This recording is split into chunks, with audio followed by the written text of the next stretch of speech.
Olá, amigos, aqui é Gustavo Silveira e começa agora mais um episódio do Café com Espiritismo.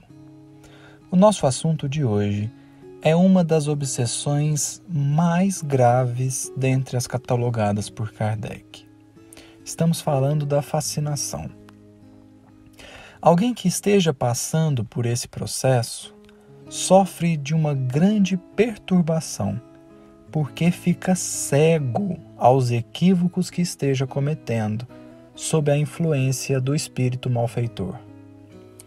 Em O Livro dos Médiuns, segunda parte, capítulo 23, Kardec escreveu: a fascinação tem consequências muito graves. É uma ilusão produzida pela ação direta do espírito sobre o pensamento do médium e que, de certa maneira, lhe paralisa o raciocínio relativamente às comunicações. O médium fascinado não acredita que o estejam enganando. O espírito tem a arte de lhe inspirar confiança cega, que o impede de ver o embuste e de compreender o absurdo do que escreve, ainda quando esse absurdo salte aos olhos de toda a gente. A ilusão pode mesmo ir até ao ponto de o fazer achar sublime a linguagem mais ridícula. Fora erro acreditar que a este gênero de obsessão só estão sujeitas as pessoas simples, ignorantes e baldas de senso. Dela não se acham isento nem os homens de mais espírito, os mais instruídos e os mais inteligentes sob outros aspectos, o que prova que tal aberração é efeito de uma causa estranha, cuja influência eles sofrem. A fascinação é uma das obsessões mais graves, justamente porque o obsediado é incapaz de se perceber nesse processo. E isso prejudica em muito todo tipo de auxílio que lhe queiram dar. Na obsessão simples, o próprio obsediado pode se perceber nessa condição, o que facilita com que ele procure a ajuda. Na subjugação, por outro lado, o obsediado está completamente anestesiado em seu livre-arbítrio, mas a condição em que ele está é clara para todos e então os outros escolhem a ajuda por ele. Mas na fascinação, a pessoa parece sóbria, todavia refuta todo tipo de ajuda que lhe queiram dar. O fascinado não acha, ele tem certeza de que está no caminho certo. Tem os melhores argumentos para sustentar o seu ponto de vista, sem perceber que muitas vezes o produto das suas ações mais atrapalha do que ajuda a marcha da caridade e do bem. Tem uma confiança tão cega no que faz que é capaz de desconsiderar os melhores conselhos, vindos mesmo daqueles a quem antes ele admirava e reconhecia a sabedoria.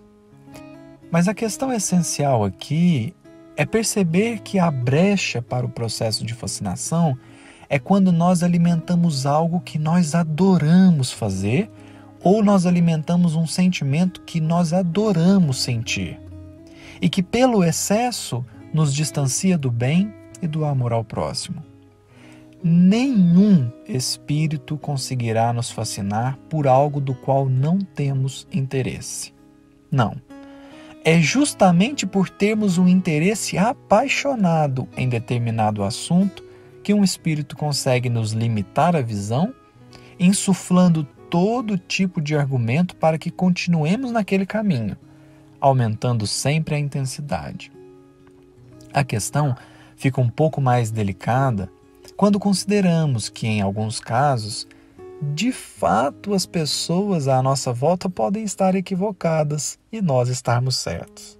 Por exemplo, suponha o nosso querido Chico Xavier. Muitos disseram que a forma com que ele conduzia a situação estava errada, que ele estava sendo enganado, e etc, etc. Todavia, ele insistiu e se tornou exemplo de fé. O fascinado também insiste. tendo até mesmo uma visão de que quanto mais tentarem fazer ele parar, mais ele terá certeza de que está no caminho certo. É tênue a linha que separa uma fé robusta, que não se detém apesar das resistências que encontra, e da pessoa fascinada. Por conta disso, julgamos que será sempre útil ponderar os conselhos das pessoas à nossa volta. Como diz Kardec, o único que não percebe o processo de fascinação é o próprio obsediado.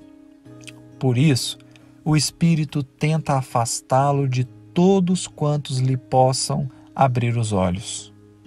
Atentemos, portanto, aos nossos sentimentos com aqueles a quem antes tínhamos grande afeição e agora se parecem como que inimigos. A verdadeira inspiração do bem jamais fará com que afastemos de companheiros queridos e que desejam o nosso bem. Mas também pensamos que, além disso, temos sempre de ponderar a consequência das nossas ações. Muitas vezes, nos enchemos de argumentos, dados, pesquisas para sustentar uma conduta que tão somente favorece a vaidade, a desunião, a exclusão de pessoas, a ofensa direta ou indireta, fazendo-nos cegos aos conselhos de Jesus. Orai pelos que vos perseguem, amai os vossos inimigos. Quando alguém te bater na face direita, oferece-lhe também a outra. Quem quiser ser o maior no reino dos céus, que seja o menor na terra, e assim por diante. A causa do Cristo jamais será a da destruição pura e simples de pessoas e instituições. E nunca nos esqueçamos da oração sincera. Se Jesus foi capaz de restaurar a visão dos cegos do corpo, Ele há de nos favorecer a visão do espírito, lúcida e serena, para conseguirmos reagir bem às más influências que os outros queiram nos impor. Um grande abraço a todos e até o próximo episódio do Café com Espiritismo.